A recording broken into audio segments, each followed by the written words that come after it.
యేసుక్రీస్తు నామంలో ఈ వీడియో చూస్తున్న దేవుని బిడ్డలైన వారందరికీ హృదయపూర్వకమైన వందనాలు తెలియజేస్తున్నాం. మనల్ని బలపరిచే ఒక మాట చేత దేవుడు బలపరచాలని ఆశపడుతున్నాడు. ఈ దినము ఒక మాటని జ్ఞాపకం చేసుకుందాము.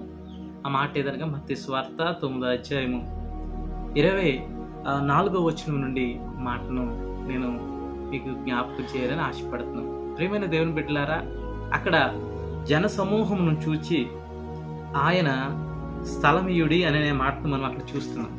జన సమూహమును చూచి స్థలం ఇవ్వండి అని యేసు ప్రభువారే సాక్షాత్తు దేవదేవుడే ఈ మాట పలుకుతున్నాడు, స్థలం ఇవ్వండి అని.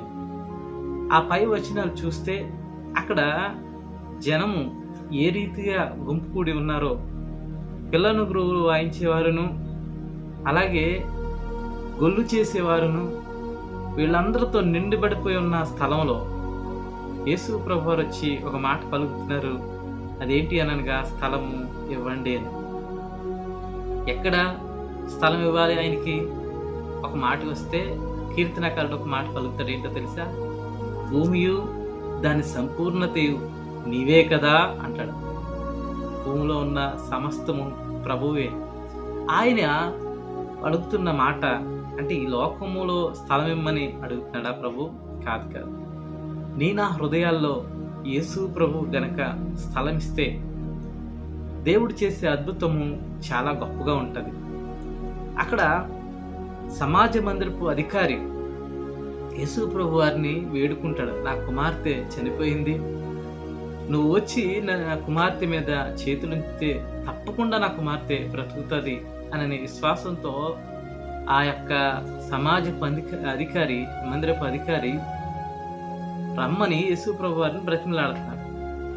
తీరా యేసు ప్రభు వారు వచ్చేసరికి అక్కడ జరిగిన విషయం ఏంటయ్యా అంటే అక్కడ స్థలము లేకుండా అయిపోయింది. యేసు ప్రభు వారు ఈ లోకానికి వచ్చింది ప్రతి మనిషిని బ్రతికించడానికి. ఎక్కడ బ్రతికిస్తాడు, ఎలా బ్రతికిస్తాడంటే ఎఫెసీ రాసిన పత్రిక 2వ అధ్యాయంలో ఒక మాట ఉంటుంది.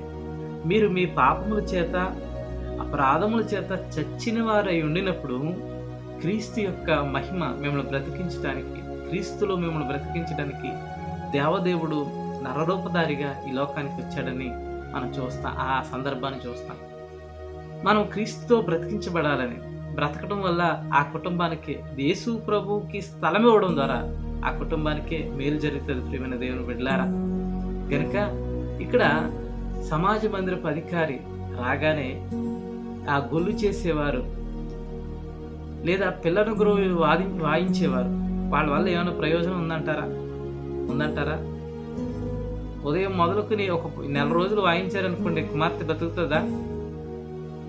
గొల్లు చేసేవారు చనిపోయింది మొదలుకుని ఒక నెల రోజులు పెట్టుకుని గొల్లు చేస్తే ఆ కుమార్తె తిరిగి మళ్ళా వస్తుందా?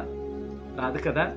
అలాగే యేసు ప్రభు వారు గనక చచ్చిపోయిన మన బ్రతుకుల్ని, పాపము చేత అపరాధం చేత చనిపోయిన మన బ్రతుకుల్ని క్రీస్తుతో బ్రతికించాలని నువ్వు అవకాశం ఇస్తే, స్థలం ఇస్తే తప్పకుండా వెంటనే నువ్వు గొప్ప మహిమను చూస్తావు.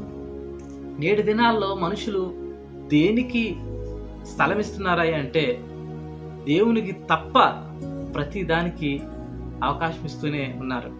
దేవుడిని పక్కన పెట్టి ప్రతి లోకంలో ఉన్న వాటన్నిటికీ స్థలం ఉంటుంది, కానీ యేసు ప్రభుకి స్థలము లేదు. నేటి దినాల్లో మనుషులు ఎలా ఉన్నారంటే, ఒక ఊర్లో ఒక ఆవిడ ఉన్నదట. ఆవిడికి యేసు ప్రభు వారు ఇలాగే మందిరానికి వెళ్ళి యేసు ప్రభువా నువ్వు నాతో రావాలి అని కోరుకున్నప్పుడు యేసు ప్రభు వారు వచ్చారట. ఇది ఒక సూచనగా చెప్తున్నాను అంతేనండి. వస్తే యేసు ప్రభు వారు రాగానే ఆవిడ ఒక చేరేసి యేసు ప్రభు వారిని కూర్చోమన్నారు. ఎలక్షన్ జరుగుతున్నాయి కదండి, రాజకీయ నాయకులు వస్తూ ఉంటారు, చాలామంది సినిమా యాక్టర్లు వస్తూ ఉంటారు, చాలామంది రకరకాల పరిస్థితుల్లో ఉన్నవాళ్ళు వస్తూ ఉంటారు. ఉన్నవాళ్ళు వచ్చి ఓట్లు అడుగుతారు, అది సహజమే. అయితే ఇక్కడ రాజకీయ నాయకులు లాంటి ఒక నాయకుడు వచ్చి కూర్చుని ఇంట్లోకి రాగానే ఆవిడ యేసు ప్రభు వారు కూర్చున్న చైర్లో నుండి ఆయన అడుగుతుందంట, యేసయ్యా రాజకీయ నాయకులు 5 సంవత్సరాలకు ఒకసారి వస్తూ ఉంటారు, దయచేసి ఆ పక్క సీట్లో కూర్చోవా అని అడిగింది. ఈలోపు చాలా పేరెన్నిక కలిగిన సినిమా యాక్టర్ వస్తే వాళ్ళు కూడా ఇంటికి వచ్చారట. ఇంటికి వస్తే యేసు ప్రభు వారికి ఆ పక్కకు జరగండి యేసయ్యానని బ్రతిమలాడు. పోనీలే నా కుమార్తె చెప్పింది కదా అని యేసు ప్రభు వారు మౌనంగా ఆయన ఎవరినూ గద్దింపకుండా మౌనంగా ఆవిడ ఎక్కడ కూర్చోమంటే ఆవిడ కూర్చున్నాడట. కూర్చుంటే చివరికి లోకల్ ఉన్న ఆ పంచాయతీ మేనేజర్ వచ్చిన యేసు ప్రభు వారిని జరిగిపోమంటుందట.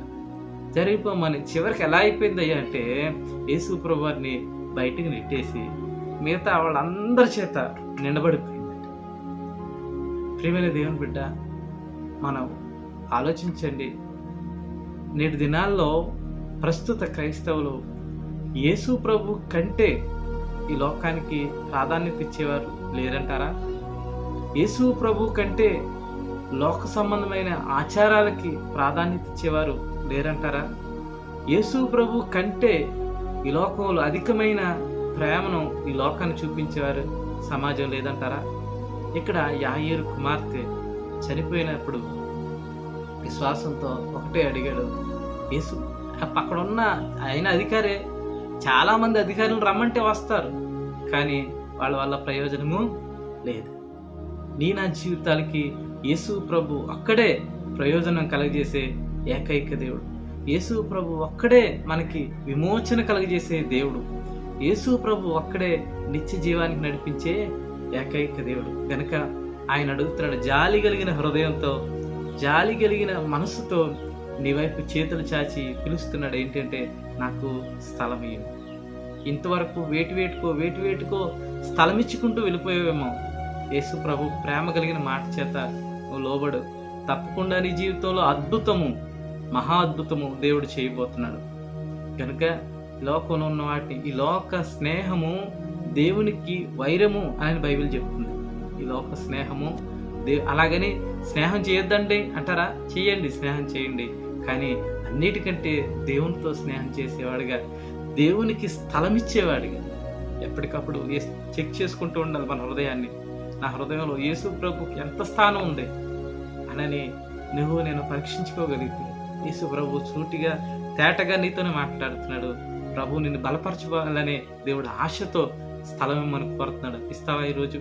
తప్పకుండా ప్రభు నిన్ను ఆశీర్వదించి దీవించి ఆ గొల్లు చేసేవారిని, పిల్లల గురువును వాయించేవారిని బయటికి పంపించి, ఎలాగైతే యేసు ప్రభు అద్భుతం చేశాడో ఈ లోకాన్నంతటిని బయటికి పంపించి నీ జీవితంలో అద్భుతం దేవుడు చేయబోతున్నాడు. అట్టి కృప దీవెన మీ అందరికీ, మనందరికీ మెండుగా కలుగునుగాక. ఆమేన్.